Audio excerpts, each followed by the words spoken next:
C'est normal que toute organisation syndicale ak tout travailleur parce que ñoon loolu la nekk bu ñu gisee loo xam ni d'accorduñ ci ñu wax loolu kenn mënu ko tere benn doomu aadama mais aussi il faut pas qu'on oublie que secteur de la santé amul kenn ku la mën a wax ni mën naa jël moom dong faj un malade sans pour autant que ñeneen ñi intervenir boo demee ci ministère ci décret 77 887 portant statut particulier du cadre des fonctionnaires de la santé et de l'action sociale il y a 18 corps boo xoolee santé day évoluer ba même da ngay gis en 98 dañu lancé woon benn réforme c'est-à-dire hôpital dootul nekk rek foo xam ne nit ki day ñëw rek comme ça faju dem entreprise la te dafay am ay outils de gestion et yooyu yëpp dafay évaluer mu am importance mais du donc beneen bi ñu xam aussi dafa am benn pouvoir boo xam ni président de la république moo ko moom mu délégué ko à un ministre mu nommé à un poste am na poste yoo xam ni c'est par décret yu nekk ay direction au niveau du ministère de la santé le ministre ne peut pas mënu ko nommer du poste secrétaire général par exemple wala yenn directeurs yi ça c'est le président de la république et c'est par décret à la plupart du conseil municipal mais am na yoo xam ni c'est l'organisation interne du ministère de la santé le débat boo ko bëggee poser da nga naan est-ce que nit ki am na profil pour gérer le poste man question bi ñun loolu lañ ko posé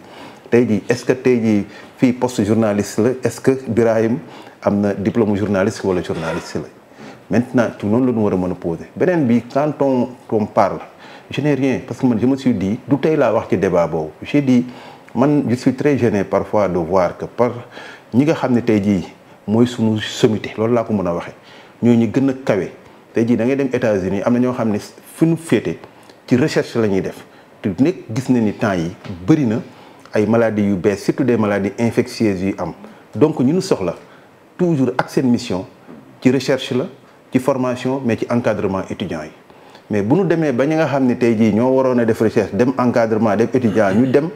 di xëccoo ay postes yoo xam ne ñoo gën a tuuti ci système bi te xam ne da ngay toog ci bureau boo xam ne ordinateur ngay yor di jël ay données statistiques di ko remplir wala di donner ay orientation man damay gêné wu xam nga beneen bi quand on parle du sida le sida en tant que tel xëy na am na ñoo xam ni ñi génn avant 1981 jànguñu ko parce que sida amul woon c'est comme Covid bii ñuy wax ni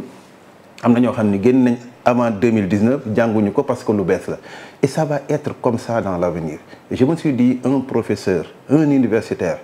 qui est dans la maladie infectieuse moi je dis ça va au-delà du sida le sida même n'est pas une maladie boo xoolee da naan le syndrome immunodéficient acquis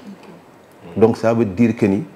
c'est un virus qui a un seul matériel génétique qui entre dans le corps et bu demee dafay dem ba nga xam ne yow ñi nga xam ne ñoo doon aar sa yaram ñoom lay nelawal ba ñooñu dootuñu aar sa yaram su ko defee yeneen feebar day ñëw tuberculose dafay ñëw des maladies diarrhéiques des maladies de dermatose dafay ñëw mais pourquoi les gens ne se limitent pas en disant que au-delà du sida que la personne gère nanu dem ñu wax ñu indi fa benn dermatologue nañ fa indi benn diarrhée parce que yooyu yëpp ça accompagne le sida mais tey ji am na fenn foo xam ne ñi ngi koy gérer lool Safiatou Thiam mi ngi l'ancien ministre de la santé am na lu muy gérer dans le cadre du sida comprendre donc man pour man à mon avis nan ko mën a def leneen li aussi que du ma dugg ci cadre naan ñii dañu bëgg a jël accaparer lépp xam nga mais il faut qu'ils comprennent que aussi keroog bi affaire bi amee moi j'ai discuté avec certains responsables du SAMES j'ai discuté même avec des professeurs qui m'ont appelé parce que ils pensaient que day nekk ci tirante entre des corps or je les ai dit nous sommes complémentaires tey ci entre dans un bloc opératoire nga di da ngay opérer chirurgien ba ma nga fa peut-être il appartient à cette communauté médicale mais l'anesthésiste bi nelawal malade bi n'est pas forcément un médecin le biologiste bi def analyse qui permet au médecin de savoir les éléments sur lesquels il peut s'appuyer du moom ka nekk imagerie médicale di def ay rajo di génne ce n'est pas forcément de leur propre corps boo duggee biir bloc opératoire nga ni da ngay opérer aussi boo paree malade bi day dem salle de réveil ñen ñoo koy surveiller ce ne sont pas ces gens-là malade bi bu jógee salle de réveil dafay dem soins intensifs bu jógee foofu day dem ci service ñan ñooy joxe les traitements mais ku ci nekk am nga ca responsabilité leneen nag bu weesoo loolu domaine de management la et de gestion domaine de management et de gestion je pense que képp ku nekk mën na ko def que muy médecin ou autre corps l'essentiel c'est d'avoir un prérequis ñu ci bëri au minimum am nañ niveau master maintenant dañ lay jàngal les outils dans le cadre xam nga et loolu nit ñi am nañ ci beneen bi aussi je l'ai dit au professeur ma ne ko boo demee tey à la faculté de médecine et de pharmacie ña fay jàll dañ leen di dañuy am seen bac ñu orienté leen les mêmes personnes yu bokkoon ak classe ñi leen ñu am même baccalauréat et bac scientifique dañuy def concours pour dem à l'ENDSS dans une école d'État donc même niveau prérequis la ñu am la seule différence ma ni kii def na 12 ans peut-être kii def na 5 ans wala 6 ans te ñoo kooku sax ki def 5 ans 6 ans peut-être fii moo amul 3e cycle mais bu 5 ans am jeexee mu dem au Canada aux États-Unis wala en France dem defi 3e cycle am doctorat ba ci infirmier beeg sage-femme bi parce que les gens pensent parce que parfois da ngay dégg moo docteur yaakaar ni ça appartient à un seul corps et les doctorats en soins infirmiers depuis plus de 30 ans dem nañ Canada ñu ngi fii au Sénégal xam nga et ñooñu aussi dañu aspirer par rapport à des responsabilités et par rapport ak li ñuy def que ñu bañ a éviter yaakaar ni parce que def naa bac plus 12 c'est le contenu de li nga def tey jii boo demee Cuba les médecins sont formés en moins de 5 ans c'est-à-dire ils prennent li nga war a jàng ñu dajale ko ci 5 ans et lu mën a nekk la xam nga mais fii peut-être ils ont fait le choix parce que bëgg nañ nit ki di familiariser wu et ils veulent être pratiques da ngay gis étudiant boo xam day def 6e année wala 7e année mën na toog année bi du def cours mais stage pratique dañ koy yóbbu Tambacounda pendant 6 mois muy nekk fa ci biir bloc ba yëpp pour mën a familiariser wu parce que man pour man un bon médecin c'est un praticien un bon infirmier c'est un praticien c'est pas la théorie leneen li ma constaté aussi keroog j'ai vu suma xarit professeur Daouda Ndiaye muy poser le problème de l'avenir dans les années à venir nous risquons de ne pas avoir on va avoir uniquement bu dee ay professeurs ay théoriciens la ñuy doon duñ doon ay praticiens parce que dafa am foo war a jaar pour nekk benn niveau bi c'est-à-dire di nga nekk ay assistant maître assistant ba li ngay egg donc bu fekkee ni par exemple université recruté wul en même temps aussi ña waroon encadrer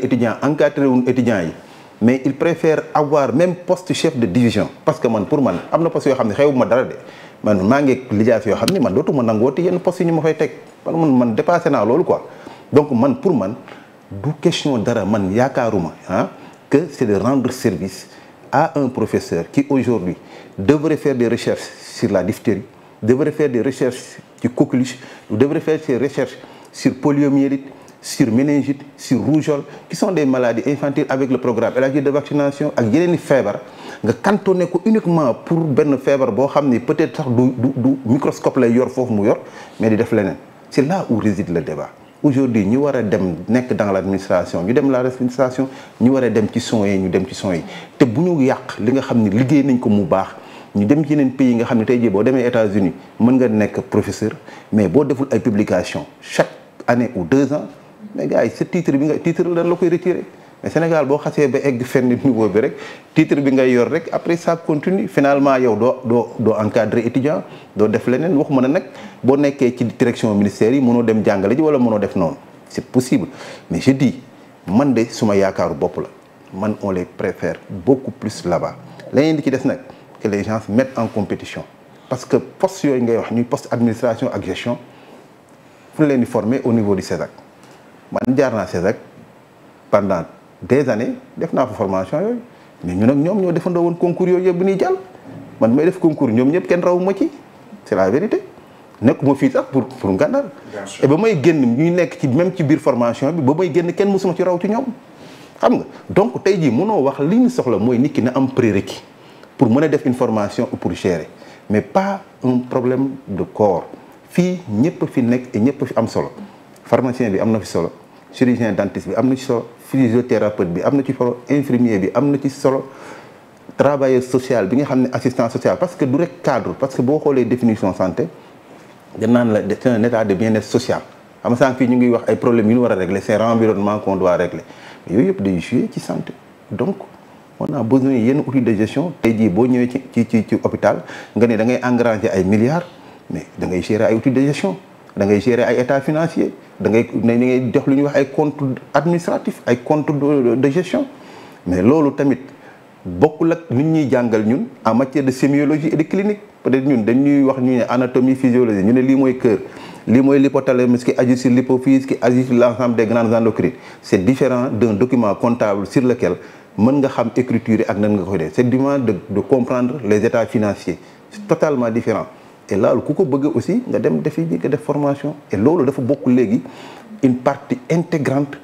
du fonctionnement du système de santé buñ ko négliger mais du question rek mën naa nekk te yow boo ñëwee ñu nommé le chef bu dee ci domaine yooyu da ngay obligé woo keneen ni ko jox ko liggéey boobu donc ki nga mënul liggéey boobu mënoo ko corriger bu defee erreur alors que yow boo ko xamee bu defee erreur di nga ko mën a corriger xëy na ñi mag ñi nekk ci ay rédaction yu ci bëri par exemple ay mu am ay journalistes yu dem ñu ne dem def reportage mais bu ñu ñëwee buñ ko xasee ba génnee ci organe bi ki koy lire bëri mais dafa lu muy poser la question du wax journaliste daf naan foofu ñu ko def est-ce que amul woon mag bu def rédaction pour corriger ko donc loolu la ñu soxla et je pense que sur ce point précis c'est extrêmement important que nit ñi wàccewaat affaire yi ñu dalaat seen xel ñu bañ a def du corporatisme c'est pas du tout bon le système kenn mënu la dem ñun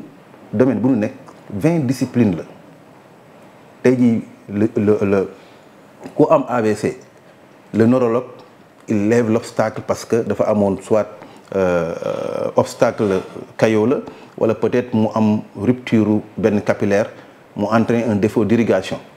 mais boo lever obstacle boobu y a la paralysie qui reste qui le prend en charge du ñun tey jii jigéen bi nekk Kolda am fistule vésico-vaginale ñu opéré ko mais les troubles sphinctériens restent kan moo koy jël ñun mais bu fekkoon ni kenn rek la malade boobu du wér te kooku tamit bu amee plaie kan mooy def pansement bi infirmier bi moo koy def donc loolu yëpp il faut que ñu jël ko ñu xam ni du kenn kese c'est vrai yàlla moo def ñoom ñooy locomotive yàlla moo leen may ñoo féete ci kaw yàlla moo leen may que li ñu am kenn amu ko mais leader boobu ñu am nañ ci boole entraîner ñeneen ñi ñu jëm ci kanam et non pas uniquement à penser uniquement à leur propre corps. donc est-ce que lu mel ni division est-ce que ñu ne la division bii nga war a yore mais c'est vrai lu ñu wax corporatisme lu mu ëpp mais nga yore benn kuréel goo xamee ni mais yow da nga cee war a doon professionnel d'abord comme ni nga wax ba nga xamee ni ñi nga yore ci division bi seen liggéey di nga ci mën a teg sa bët boo waree rectifier di nga fa mën a rectifier c'est vrai mais ñu jël benn économiste maanaam de la santé certes xam na ci nan nañuy ñoŋalee mbirum këru liggéeyukaayu santé nga jël ko teg ko ci kaw benn division pendant ce temps ngay gis ay professeurs ñoo xamee ni ñoom seen xam-xam mooy nekk sur le terrain di def ay recherche nga jël ko sànni ko yóbbu ko ministère de la santé en tant que directeur nangam ba maanaam liggéey ba mu waroon liggéey du ko liggéey parce que nekkul laalul matière bi comme on dit directement est-ce que loolu tamit il ne faut pas quelquefois extraire un peu l'aspect politicienne copinage ak yooyu jox mbir yi ñi ko moom ñooñu mën see liggéey. mais ça revient ci débat bi ñu posé toujours. ñun loolu moo mës a nekk ñu suñu combat. d'abord ça vient d'abord par l'organisation du ministère de la santé nan la ñu organiser wu. et en même temps on définit les profils de poste xam nga boo ko définir yooyu du am jenn jafe-jafe benn bi aussi quand on parle d'économiste de la santé les gens ils pensent beaucoup plus uniquement aux finances.